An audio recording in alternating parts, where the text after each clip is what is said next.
Oke, temanya hari ini adalah cara menaklukkan anak. Karena banyak sekali orang tua bertanya gimana sih cara menaklukkan anak saya gitu.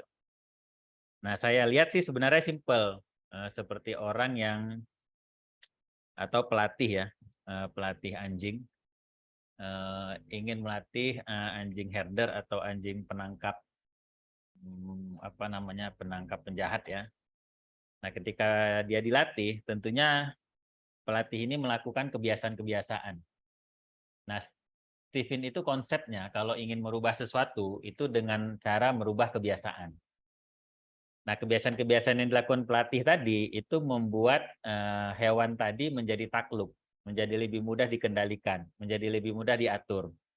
Sama juga pelatih lumba-lumba untuk sirkus, itu kan kalau kita lihat itu butuh latihan, ya butuh pengulangan. Nah, di dalam pengulangan itu ada namanya aktivitas. Aktivitas itu kita sebut kebiasaan. Nah, konsep yang sama itu juga bisa kita berlakukan di anak. Jadi kalau kita mau menaklukkan anak, harus ada kebiasaan-kebiasaan yang kita lakukan sebagai orang tua, yang analoginya tadi sebagai pelatih, sehingga nanti anak itu jadi takluk, jadi mudah untuk mengikuti apa kemauannya kita, apa kehendaknya kita. Jadi ketika lumba-lumbanya nggak bisa nurut sama kita, atau anjing tadi nggak nurut sama kita, berarti yang salah bukan lumba-lumbanya, bukan anjingnya. Berarti pelatihnya yang kurang kompeten. Nah, artinya kalau orang tua nggak kompeten melakukan kebiasaan-kebiasaan ini, maka sulit untuk bisa menaklukkan anaknya. Nah, bagaimana caranya kita membangun kebiasaan tersebut? Maka harus kita kenali ciri-ciri karakter anaknya.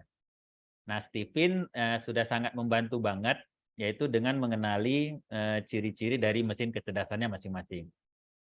Ya. Nah, saya suka pakai analogi begini. Andai kata anak kita itu sebuah bibit yang unggul, kenapa saya pakai analogi ini? Ini untuk membuka cara berpikirnya ibu-ibu ya.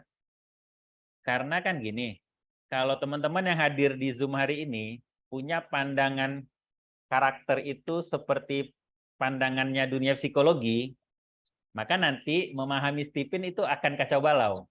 Karena sudut pandang Stephen ini agak berbeda dia. Jadi hampir siang malam lah cara pandangnya. Sudut pandangnya itu beda. Tapi konsep psikologinya, konsep karakternya sama. Karena ilmunya sama. Jadi seringkali orang nanya, Stephen ini psikolog. Tidak, kita bukan psikolog, tapi kita mempelajari ilmu psikologi. Tapi dengan sudut pandang yang berbeda. Kalau Pak Farid bilang, penemu Stephen, kita sudut pandangnya lebih islami lah. Atau lebih sunnah. Lebih sunnah itu artinya sesuai dengan kodratnya alam. Ya, sunatullahnya alam seperti apa. Itu lebih sesuai. Nah, biar kebayang, seandainya teman-teman, ini kan dititipkan bibit unggul. Anak itu bibit unggul. Nah, umpama anak kita sebagai bibit unggul, teman-teman kira-kira mau tanam di mana? Nah, mau tanam di gunung, bibit unggulnya di pantai atau di padang pasir. Nah, gini, selama ini orang tuh berfokus kepada lingkungannya. Nah, lingkungan yang terbaik, kalau kita lihat dari kasat mata, gununglah yang terbaik. Ya, tempat yang terbaik untuk segala jenis tanaman. Nah, yang perlu kita garis bawahi, apakah bisa segala jenis tanaman kita tanam di gunung? Nah, itu pertanyaannya. Memang tempatnya terbaik. Tapi pernahkah kita bertanya, apakah semua tanaman itu bisa ditanam di gunung? Nah, di situ aja sebenarnya apa namanya selipnya kita.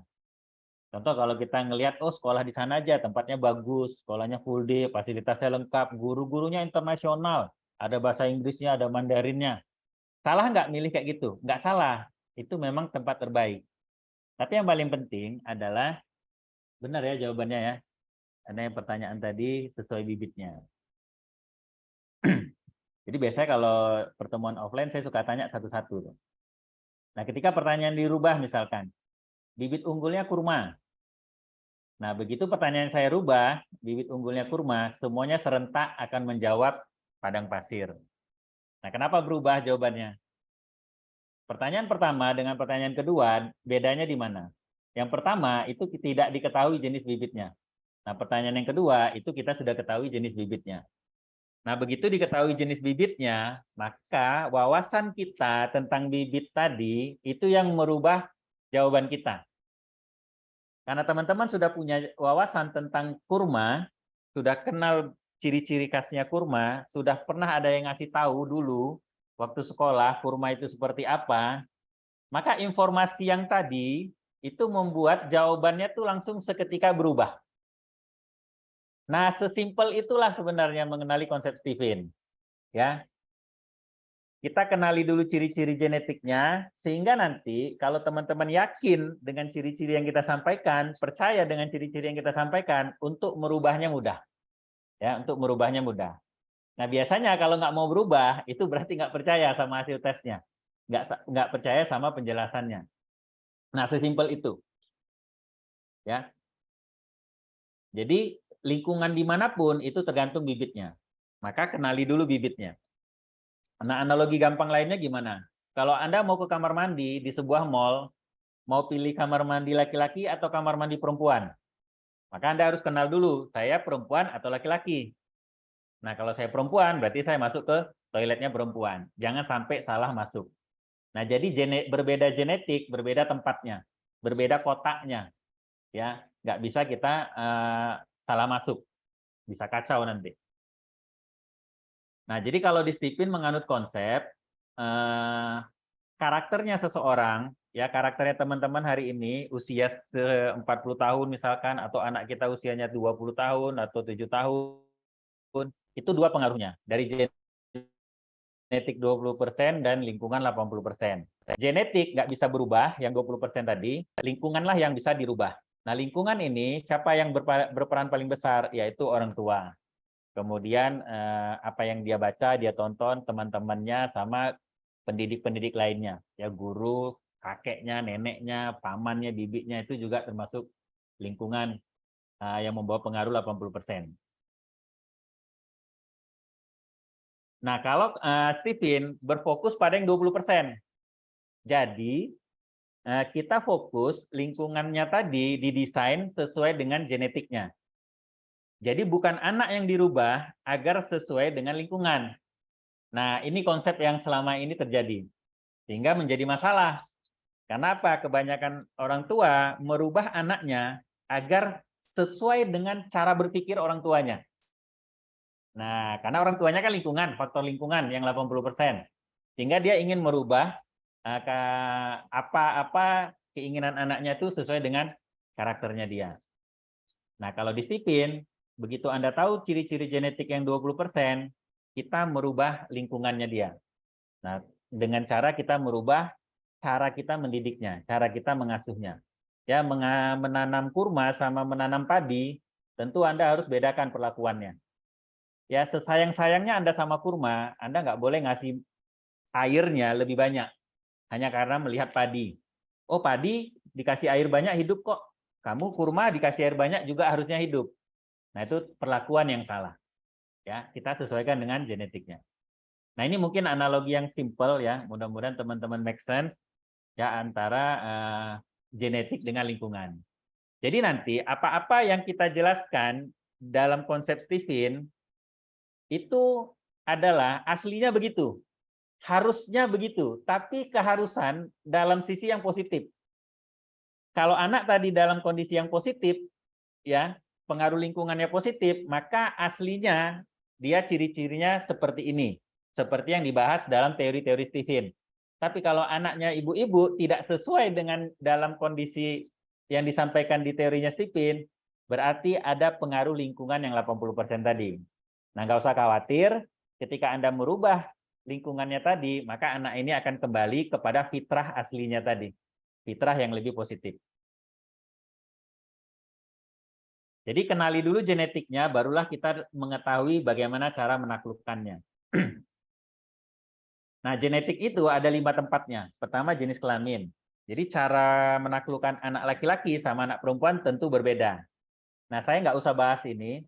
Teman-teman bisa nonton videonya Dr. Aisyah Dahlan.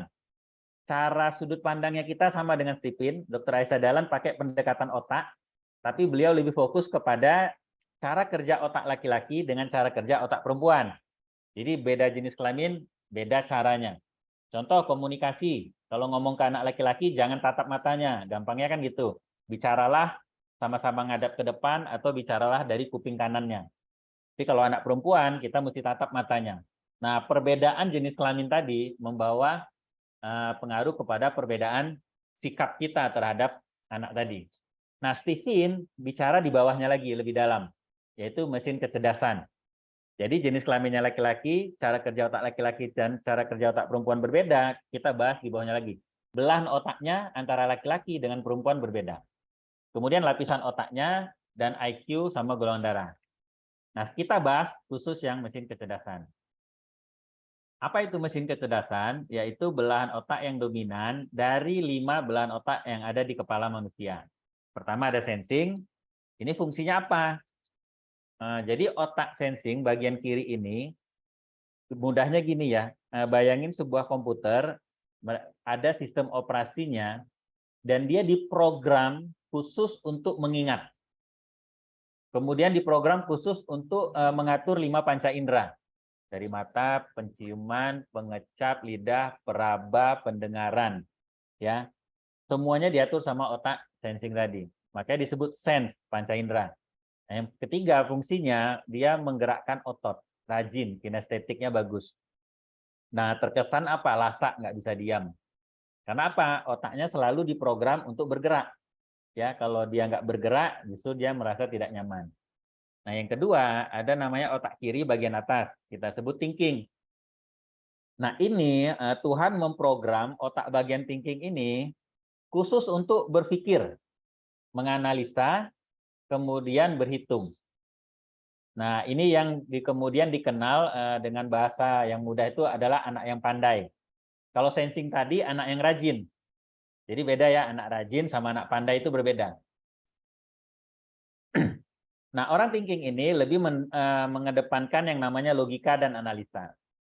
Nah, kemudian ada otak kanan atas, kita sebut intuiting, intuisi. Otak ini diprogram selalu kosong. Dia nggak bisa nerima data atau dia tidak bisa merekam data terlalu lama. Begitu ada data, langsung dipindahkan ke bagian menyimpan data, yaitu memori, yaitu tempatnya sensing. Apa yang diolah di otak kanan bagian atas ini, yaitu imajinasi, hal-hal baru, hal-hal yang terkini, kekinian, yang update, masa depan. Nah, ini yang membuat dia lebih inovatif, lebih kreatif. Nah, yang keempat ada feeling. Ini otak kanan bagian bawah. Ini fungsinya dia disetting untuk mengatur emosi yang berhubungan dengan perasaan, rasa kasih sayang, empati, rasa cinta, ya lebay-lebay itu adanya di situ. Kemudian dia juga mengatur bagaimana cara orang berinteraksi sosial. Jadi hubungannya ada emosi dan hubungan sosial. Jadi social question, kecerdasan sosial sama kecerdasan emosional. Kalau intuiting tadi kecerdasan spasial atau kecerdasan inovasi. Kalau thinking tadi kecerdasan logis atau kecerdasan analis. Kalau sensing tadi kecerdasan fisik sama kecerdasan memori. Nah, yang terakhir itu adalah otak tengah. Nah, otak tengah ini insting kita sebut. Dia berada di tengah-tengah, bisa mengakses 4 kemampuan otak. Bisa jadi sensing, jadi thinking, jadi intuiting, jadi feeling. Tapi dia setengah-setengah. Nah, itu membuat dia serba bisa. Nah, kelima otak ini, lima-limanya ada, tapi Stephen meyakini 1 dari 5 ini menjadi pemimpinnya, menjadi presidennya, menjadi imamnya. Maka tugas kita sebagai orang tua sebenarnya adalah nggak usah fokus membuat kelima otak ini menjadi hebat. Ini yang dilakukan orang selama ini. Kita fokus menghebatkan yang 1 itu aja. Salah 1 dari 5 ini. Apa hasilnya? Itulah yang kita fokuskan. Kita jadikan dia hebat. Abaikan yang lain. Nggak usah hiraukan yang lain. Kalaupun orang bilangnya negatif, abaikan aja. Anda fokus menghebatkan yang 1 tadi. Nah, bagaimana cara mencari tahunya? Dari 5 otak ini, mana yang jadi mesin kecerdasannya? Itu dengan tes sidik jari Stephen Brain. Nah, teman-teman nanti di-scan sidik jarinya 10-10, dimasukkan ke dalam aplikasi kita, Lalu nanti 5 menit keluar hasilnya. Nah, hasilnya 9, ya, 1 dari 9. Nah, atau 1 dari 5 mesin kecerdasan. Nah, hasil tes Lipin itu cuma membaca belahan otak mana yang dominan. Jadi kalau otak itu dibelah 4, jadi buah semangka dibelah, ada 4 belahan. Otak tengah itu nggak punya lapisan. Nah, dari 4 belahan otak tadi, ada 2 lapisan setiap belahannya. Bayangin buah semangka kalau dibelah ya, kan ada 2 lapisan. Lapisan dalamnya warna merah, itu disebut lapisan introvert. Lapisan kulit semangkanya disebut extrovert. Jadi kalau hasilnya intuiting extrovert, berarti otak kanan belahan atas, kanan, tapi yang lapisan luarnya yang aktif, disebut extrovert. Nah, dari 2 informasi ini tentang belahan otak dan lapisan otak, teman-teman nanti akan bisa mengetahui banyak sekali informasi yang bisa disampaikan sama promotor Stephen. Ya, berhubungan dengan potensi dan bakat, kepribadian, kemudian karakternya seperti apa, sifatnya seperti apa, ciri-cirinya seperti apa, jurusan sekolahnya bisa kebaca di situ. Apalagi sekarang semua sekolah itu udah langsung dijuruskan nanti itu. Dia mau jadi apa gitu. Nah, profesinya pun juga bisa dibahas di situ. Cara belajarnya, cara berkomunikasi, dan bagaimana menentukan pasangan yang ideal untuk suami istri, untuk partner bisnis, untuk teman, itu semuanya bisa dibahas sama Stephen. Banyak sekali informasinya. Oke. Nah, karena tadi kita analoginya sebuah mesin, nah teman-teman coba lihat di layar, ini banyak banget mesin. Ya, ada mesin mobil, truk, ada motorcycle, ya, ada sedan, ada pickup, ada public transportasi. Ini semuanya mesin. Nah, beda jenis mesinnya, maka yang menciptakan mesin itu, ya bayangin aja yang orang yang menciptakan mesin ini tadi, dia akan menciptakan mesin sesuai dengan peruntukannya. Ya, dia menciptakan mesin bus, maka peruntukannya apa? Membawa banyak orang. Ya, kalau pickup, mungkin dia bisa bawa barang. Ya, truk yang lebih besar, dia bisa bawa barang yang lebih besar. Pasti ada tujuannya. Kenapa mesin itu didesain sedemikian rupa?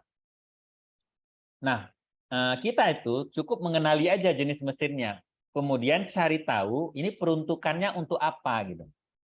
Nah, maka kita manfaatkan aja sesuai dengan peruntukan mesin tadi. Menjadi masalah ketika kita dikasih mesin pickup, ya, bapak-bapak, ibu-ibu dikasih mesin pickup di rumah. Anaknya jenisnya mesin pickup. Tapi orang tuanya pengen anaknya bisa balapan seperti Formula One. Itu yang jadi masalah tuh di situ tuh. Ya. Atau ada lagi anaknya dikasih Formula One, mesin Formula One. Tapi orang tuanya pengen anaknya bermanfaat untuk banyak orang. Kamu harus bisa bawa banyak orang. Seperti bus, seperti Damri, atau seperti apa namanya, kereta api. Jangan egois dong. Ini kalau Formula One kamu cuma egois, maunya menang sendiri, cepat sendiri gitu. Gak ada gunanya kan gitu tuh. Padahal dia udah bagus tuh sebagai Formula One yang kecepatannya yang lebih diandalkan. Bayangin kalau orang tua punya anak Formula One, tapi pengen dijadikannya bus. Anda kebayang nggak itu kalau dirakit bentuknya kayak apa gitu? Mesin Formula One dikasih badan seperti bus. Nah, itu nggak kebayang saya. Nah, seperti itulah sebenarnya analoginya kalau kita salah asuh, salah peruntukan, ya, salah menerapkan fungsinya mesin tadi. Nah, ketika kita salah menerapkan fungsinya, maka bermasalahlah anak tadi. Nah, ketika dia bermasalah, itulah muncul keluar label, oh anak saya susah diatur. Nah, karena tidak sesuai dengan peruntukannya. Nah, mesin apa yang mau kita bahas? Karena tadi sudah sepakat semuanya bahas intuiting dan feeling, kita skip aja yang ini. Mohon maaf ya, Bu Melisa, thinking dilewatkan. Nah, saya bahas dulu pertama intuiting. Ini kalau membahas intuiting ini membahas kepribadian sendiri ini. Jadi tersinggung antara kita dengan Coach Herdian. Nah, intuiting ini kita bahas dulu ciri-cirinya. Senang warna biru. Jadi kalau anak Anda memilih sesuatu dominan senangnya warna biru, udah deh biarin aja. Nggak usah ngotot, jelek kali nak warna biru. Iyakan aja warna biru. Itulah warna kesenangan, warna yang bikin aura intuitingnya keluar. Nah, biru ini melambangkan apa? Langit. ya di atas itu kan langit, makanya berimajinasi, menghayal, berangan-angan. Nah, karena cara kerja otaknya begitu, maka Anda kalau mau menaklukkan anak intuiting, ngomongnya pakai imajinasi. Jangan pakai logika, jangan pakai kasih sayang, jangan pakai merepet-merepet. Pakai imajinasi. Nah, bayangin, kalau kamu nanti besar, kepengen jadi pilot, ya kan? Rupanya matematika kamu cuma 4, 5 nilainya. Kayak mana mau jadi pilot? Nah, kamu nggak akan bisa menerbangkan pesawat. Boro-boro menerbangkan pesawat, gitu kan? Nah, matematikanya dibagusin dulu nih, supaya kamu bisa jadi pilot. Nah, karena imajinasinya mau jadi pilot, masukkan motivasinya di situ. Kalau Anda orang tuanya thinking, motivasi Anda menang, juara. Nah, matematika kamu harus bagus, nilai kamu harus bagus. Kalau nggak, kamu nggak ranking. Nggak masuk itu. Ke orang intuiting digituin. Akhirnya apa? Kok susah kali ya ngasih tahu anak saya? Ya beda. Karena Anda nggak pakai imajinasi, cuma pakai logika. Pakai kemenangan. Ingin anaknya berprestasi. Anak intuiting nggak butuh prestasi. Anak intuiting butuh Anda apresiasi apa yang menjadi hayalannya dia. Yang menjadi imajinasinya dia. Masuklah ke dalam mimpinya dia, dan Anda berenang-berenanglah di mimpinya tadi, ya. Ikutin alur mimpinya, ikutlah bermimpi dengannya, maka dia akan merasa nyaman. Oh, inilah orang tua yang mengerti aku, gitu. Nah, kebayang ya? Jadi masuk dari imajinasinya. Nah, bicara gambaran besar, bicara gambaran masa depan. Kamu kan nanti mau jadi ini. Nah, contohnya apa lagi? Kalau dia pulang sekolah, jangan tanya masa lalu. Tadi di sekolah ngapain? Belajar apa? Ketemu siapa? Guru tadi ngasih tahu apa? Entah, udahlah belajar. Ibu kali pun tanya-tanya, kemungkinan dia akan jawab gitu. Kenapa? Itu masa lalu, udah lewat. Lebih bagus tanya masa depan. Ingat, dia sensingnya 20%. Orang yang pengingat masa lalu itu orang sensing. Jadi dia udah lupa tuh. Jadi 80% dia lupa tuh aktivitas masa lalu.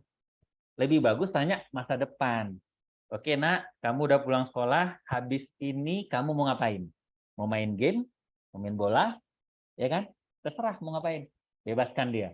Mau tidur dulu boleh. Jadi bicara masa depan. Bicara ke depan. Jangan bicara mundur. Ya kami yang intuiting, suami-suami intuiting ini aja kalau istri bicara masa lalu, kita udah stres duluan. Karena mau mengingat itu capek. Nah, jadi lelah otak ini mengingat masa lalu. Ini membuat dia gampang lupa.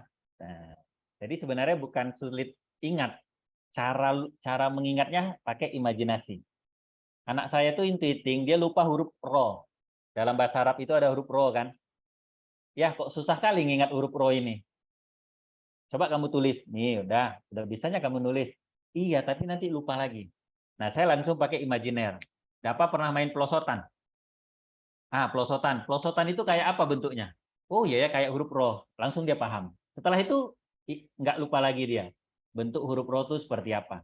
Jadi diimajinasikan dengan sesuatu. Nah, orangnya kreatif, unik, nggak mau sama dengan orang lain, maka jangan pernah Anda direct pilihannya orang intuiting. Kalau dia bilang A, udah A. Kalau dia mau milih ini, milih ini. Tapi kalau pilihannya banyak, ada 3 atau 4 pilihan, disitulah Anda menetapkan. Bagusnya ini aja gitu. Tapi kalau dia sudah menetapkan satu, jangan lagi diganggu. Jadi kreatifnya apa? Suka bongkar-bongkar, suka coret-coret, suka gambar-gambar, suka apa namanya ngusilin orang, ngusilin adiknya mungkin. Nah, atau kalau anak intuitif yang ada model ya yang bahagia di rumah, dia kadang suka ngejok-ngejok, ngerjain orang tuanya, ngusilin orang tuanya. Nah, itu ciri-cirinya tuh kalau dia bahagia di rumah. Abstrak. Kalau ngomong itu abstrak, teoritis. Bahkan kayak dosen lah, gaya ngomong itu kayak dosen, mungkin dewasa banget lah. Ya, kalau kita ngeliat tuh kayak tua banget gitu. Berteman pun nanti biasanya lebih tua dari dia dicarinya. Ya. Orientasinya jangka panjang. Nanti kan mah kalau kita bisa gini-gini nanti kan. Nah, cara komunikasi begitu masuk tuh ke orang intuiting. Nanti kita begini-begini nanti, atau fokuskan segala sesuatu itu jangan yang masa kini, ya yang masa depan. Kalau mau menetapkan profesi sama dia, jangan yang profesi kekinian. Kalau bisa profesi 10 tahun lagi apa nih yang kira-kira akan muncul. Itu yang kita kasih ke anak intuiting. Polanya beragam, banyak jalan. Nah, jadi kalau punya anak intuiting, mesti kreatif. Ya, nggak boleh monoton. Ya, nggak boleh saklek banget. Kalau Anda punya aturan, longgarkan sedikit. Ya, 60% longgarkan aturan tadi. Fleksibel lah sama aturan. Yang penting tujuannya sampai. Jadi gambaran masa depannya adalah tujuannya. Jadi nanti gimana pun aturannya, fleksibel aja. Yang penting aturan tadi sampai kepada tujuannya kita. Analogi metafora bahasanya, bahasa analogi metafora seperti saya di depan tadi, menganalogikan bibit, menganalogikan mesin, itu disebut bahasa analogi, bahasa metafora. Jadi menjelaskan ke anak intuiting, gunakanlah bahasa metafora. Bahasa orang-orang puitis,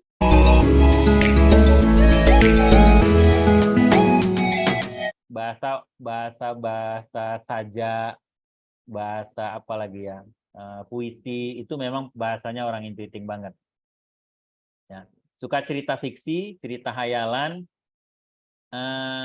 Saya pernah nganjurin anak intuiting yang lama bicara.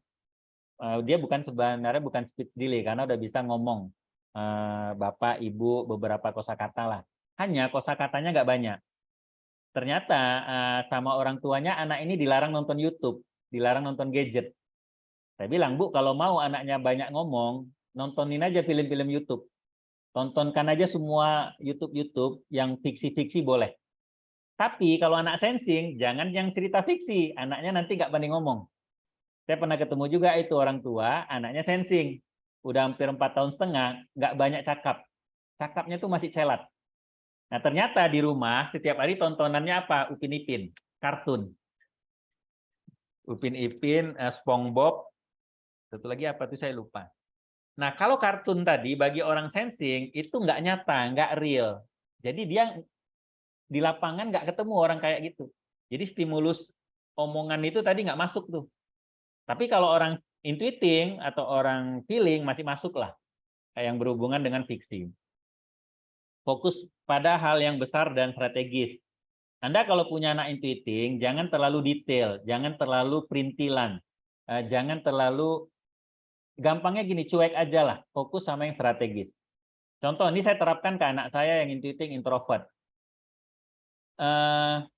Dapa, kamu mau belajar, mau enggak, terserah. Yang penting nilaimu jangan ada yang C, saya bilang.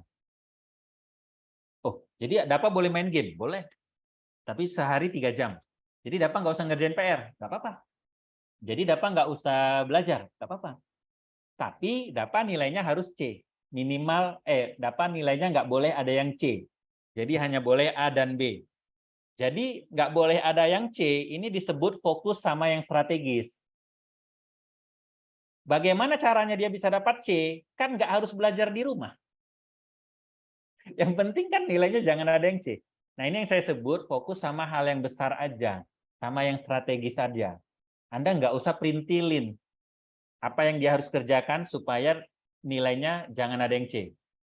Nah, alhamdulillah anak saya itu ranking 1 terus dari kelas 1 sampai kelas 2. Ya. Dan nggak pernah belajar. Nah, orang kalau nanya, gurunya nanya, "Bu, nanti ulangin ya, Bu, pelajaran yang ini untuk si Dapa." Kayak istri saya kan gitu di WhatsApp. "Iya, Umi," kita jawabnya gitu aja. Sampai di rumah nggak ada. Paling kita tanya kalau dia udah habis main game, "Kamu ada PR nggak?" "Ada sih. Tapi gampang lah itu," katanya. Ya udah. Yang penting kan nilaimu nggak ada yang C. Nah, kita cuma ngulang-ngulang itu aja. Gambaran masa depan, hal yang besar dan strategis yang kita ulang-ulang. Chemistry-nya kata itu artinya karya cipta. Nah, orangnya nggak teratur, aneh. Jadi ini label negatif nih yang disematkan orang lain ketika melihat anak intuiting. Atau orang tua yang belum paham anak intuitingnya. Dia akan memberi label anaknya aneh. Nggak teratur, nggak bisa diatur, suka-suka hatinya. Nggak realistik, kebanyakan menghayal, kebanyakan bermimpi, ngomongnya entah apa-apa aja yang nggak masuk akal. Kemudian usil, banyak alasan. Jadi usil banyak alasan ini adalah dari kreativitasnya, dari bakat uniknya, sehingga dia banyak alasan. Itu kalau negatifnya begitu, kalau positifnya, itu ngeles itu bisa jadi duit. Anda kenal Cak Lontong? Itu Cak Lontong itu kan TTS itu ngeles semua. Ngusilin orang semua jawabannya. Tapi karena dia bagus memonetisasi bakatnya, itu jadi duit.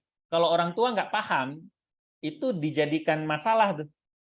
Harusnya usilnya tadi dibagusin tuh, di apa namanya, di bakatnya tadi diseriusin gitu. Terlalu menghayal, nggak bisa diperintah.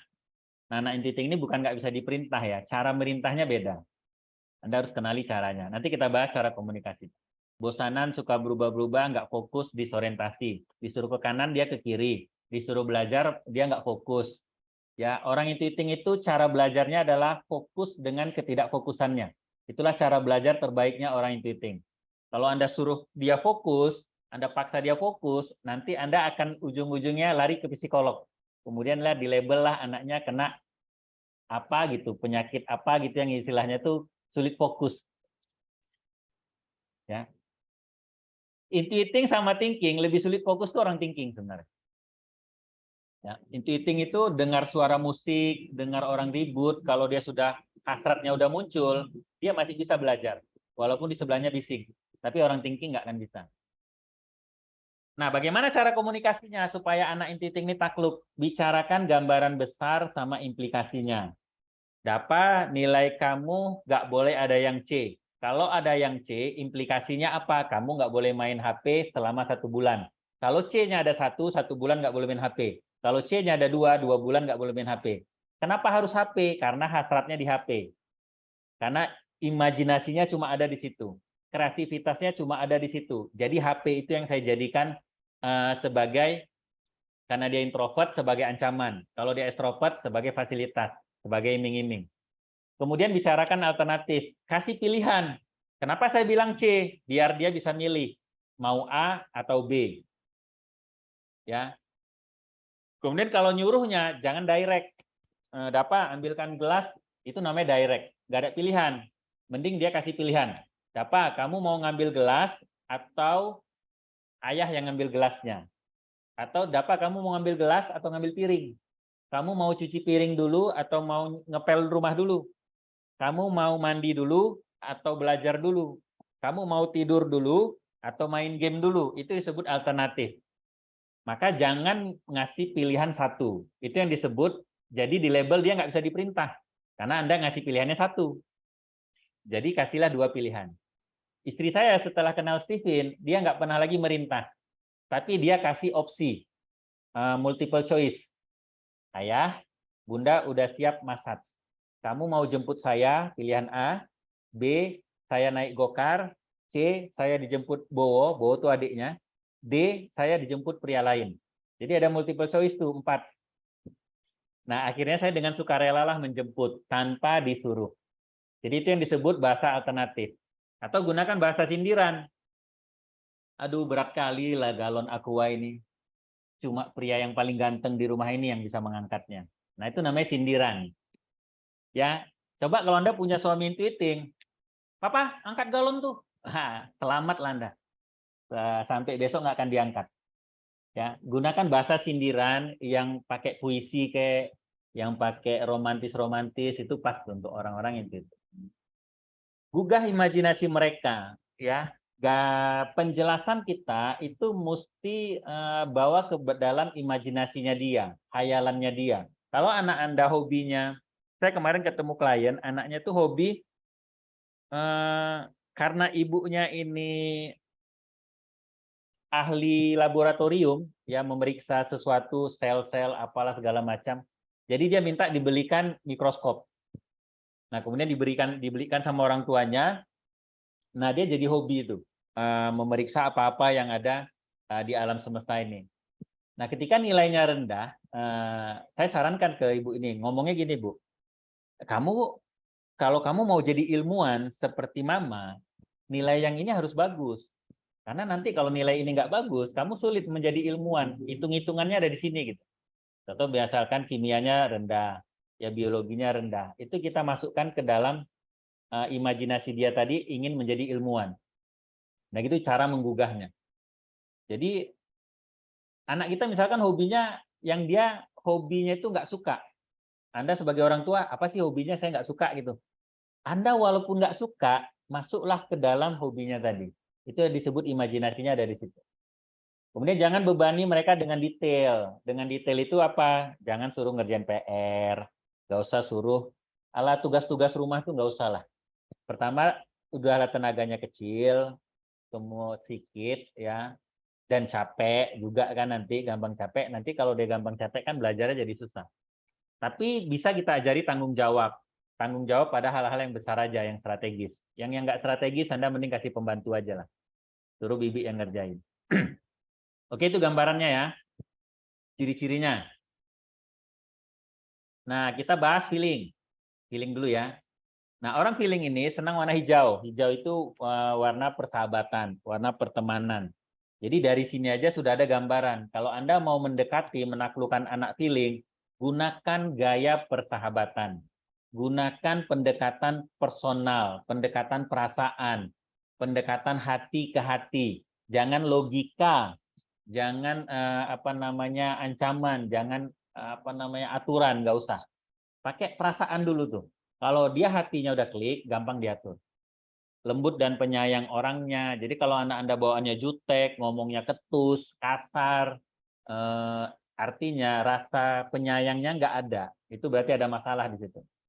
Orientasi pada orang, suka nggak enakan, ngikutin orang, milih jurusan ikutin temannya. Kenapa kamu pilih jurusan ini? Karena si Anu milihnya itu. Nah, hati-hati kalau orang tuanya kasar, karena dia orientasi ke orang, dia pun menjadi anak yang kasar. Kalau orang tuanya tukang ngomelin suami, mamanya tukang ngomelin suami, nanti dia jadi yang begitu juga. Jadi dia orientasi ke orang, dia menjadikan orang terdekatnya menjadi figur. Kalau orang tuanya jelek sikapnya, maka figurnya itu. Kalau orang tuanya baik sikapnya, maka itu menjadi figur. Jadi orang terdekat itu bisa menjadi figur. Kalau dia nggak menemukan figur di dalam rumah, dia akan mencari keluar. Dia memfigurkan artis, idola-idola Korea segala macam. Itu disebut orientasi ke orang. Atau orientasi ke orang apa? Suka nyalahin orang, subjek. Nah, ini nih yang bikin aku jatuh. Padahal yang kepleset dia. Gak ada siapa-siapa di situ. Mengukur perasaan. Dia empatinya bagus. Jadi kalau Anda mau ngukur anak feeling Anda ini bagus, kalau Anda sakit, dia perhatian nggak? Itu aja standarnya. Tapi kalau anak thinking nggak perhatian, berarti thinkingnya betul hasilnya. Nah, kalau dia perhatian, berarti bonus. Anda dapat thinking yang ada buahnya ranum. Ya bonus lah kita bilang. Hangat dan ramah, gampang dekat dengan orang. Anak saya feeling, Pak, di rumah nggak ramah, nggak hangat, tapi sama teman-temannya ramah. Berarti ibu bermasalah. Sesimpel itu. Ya. Kenapa dengan saya dia nggak ramah, tapi dengan teman-temannya dia ramah. Kenapa di rumah dia pendiam, tapi di luar dia ceria. Nah, berarti ada masalah di rumah. Empati dan simpatik, ya mudah tersinggung, gampang baper, gampang nangis, merengek-rengek, cengeng, ya suka ngobrol. Wah, kalau mau ngobrol tuh panjang. Gampang meyakinkan orang. Ini yang membuat dia kalau ngomong itu orang langsung percaya. Hati-hati di sini, ya apalagi kalau dia nyalahin orang. Anda harus cross check dulu, bener nggak? Jangan-jangan dia cuma nyalahin orang, subjek. Nah, pendekatannya gunakan chemistry-nya cinta.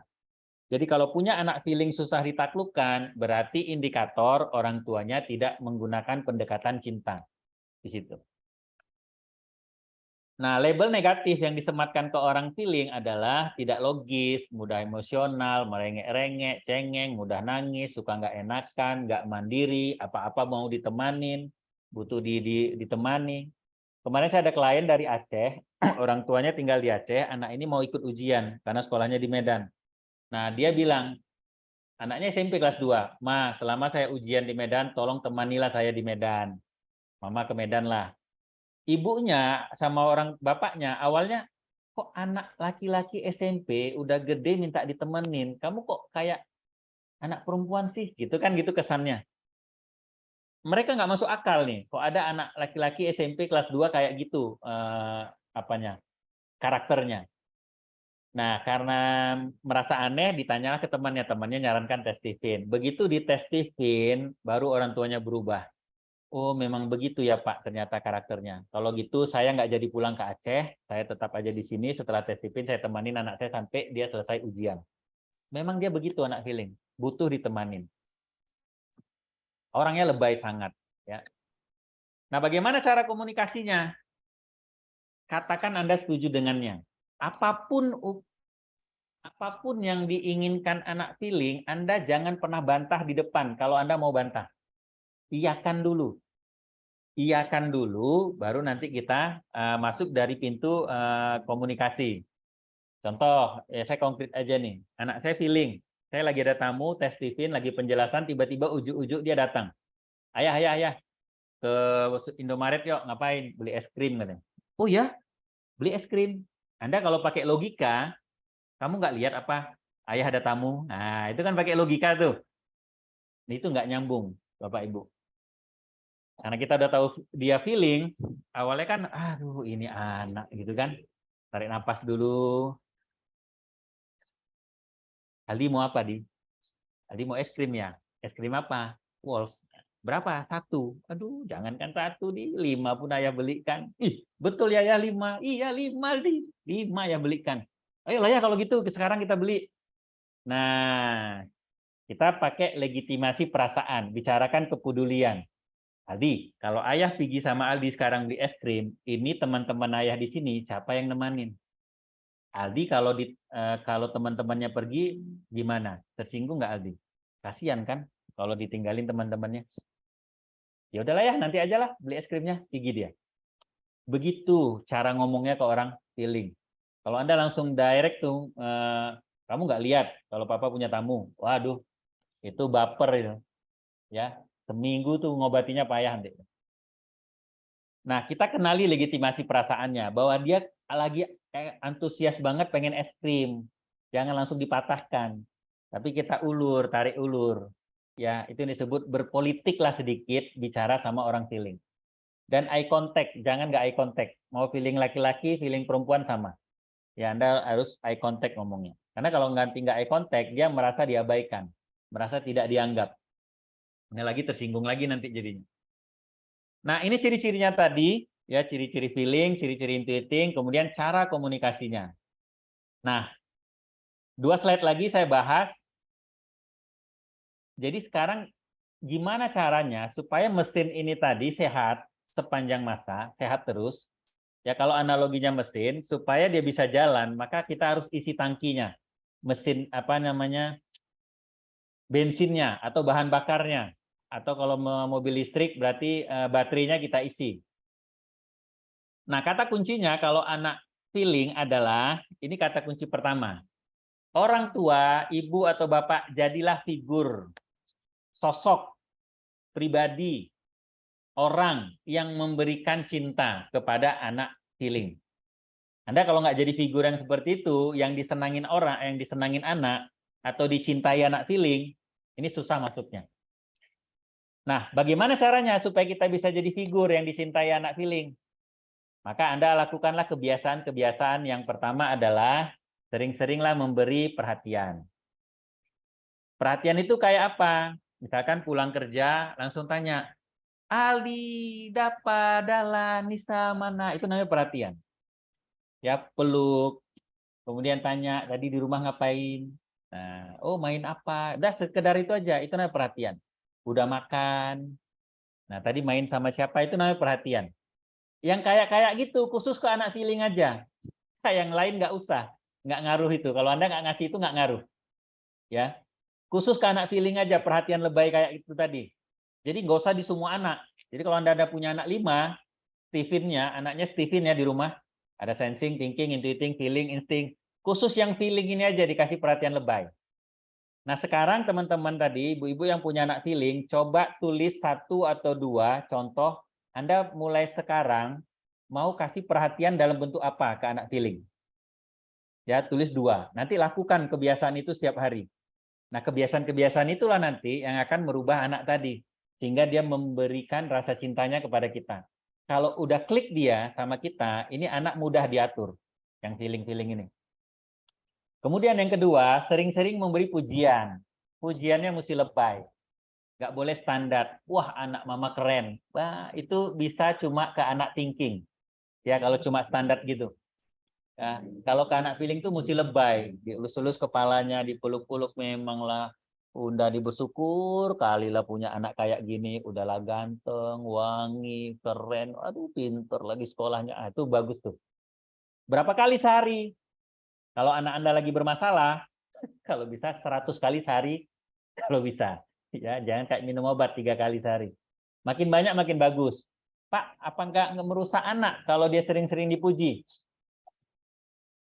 Anak piling laki-laki yang sering kurang pujian, kurang perhatian, cenderung menjadi banci, bencong.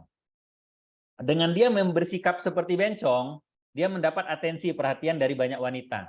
Akhirnya dia punya teman-temannya wanita. Jadi psikologisnya ke situ nanti larinya.